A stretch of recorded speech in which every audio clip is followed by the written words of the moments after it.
हमारे यहाँ बड़ी बुराइयां हैं मर्दों में। घुंड चुकणगे कुड़ी दा तो पहला जुमला उनकी कहेंगे मेरी मां की इज्जत करी। क्यों भाई तेरी मां इस काबिल इज्जत नहीं हैगी? ये डिमांड क्यों करना पड़ रहा है आपको? अब नहीं करेगी वो, याद रखिएगा। अगर आप उस पर छोड़ देते तो वो इज्जत करती। हुक्मिया इज्जत नहीं करेगा कभी कोई। मेरी शादी हुई तो मेरी उम्र 19 साल 5 महीने थी। मेरी बीवी की उम्र 15 साल 8 महीने। हाँ, शनाख्ती कार्ड नाम भी मसला भी होंदा तो मैं कर लेनी सी जे।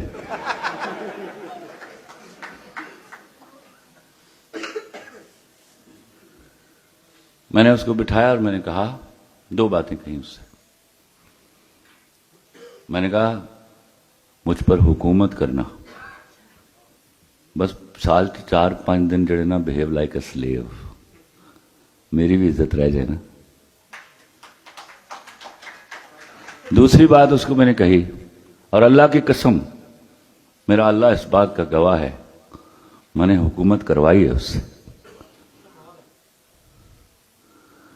दूसरी बात उसको कहा कि देखो तुम अभी छोटी हो, ऐसी किसी लड़की से दोस्ती ना करना जिसका ब्रेकअप हुआ हो। यह नहीं कि वो बुरी होगी, उसको अच्छा नहीं लगेगा हम दोनों का मोहब्बत करना। तीसरी बात जो सबसे अहम है, जो मैं अपने खानदान में देखता चला आ रहा था, मैंने वलीमे के अगले दिन अपने अब्बा और चचा को बिठाया सामने। चचा से दोस्ती थी तो उन्होंने सवाल करने होते हैं, अब्बा बात समझते थे मेरी कि प्लीज गौर से सुनिएगा। मैंने कहा अब्बा चचा, मेरी बीवी के सामने कोई ऊंची आवाज में बात नहीं करेगा। मेरे चचा ने सवाल किया। मैं कहा चचा नो क्वेश्चंस, मेरी बीवी के सामने कोई ऊंची आवाज में बात नहीं करेगा। इससे कोई गलती हो जाए मुझे बताइएगा, और मैं इंसाफ पसंद आदमी हूं, आप में से कोई उसको कुछ नहीं कहेगा। उसका नतीजा क्या हुआ? मेरे खानदान के बुजुर्गों से मेरी बीवी के आइडियल ताल्लुकात थे।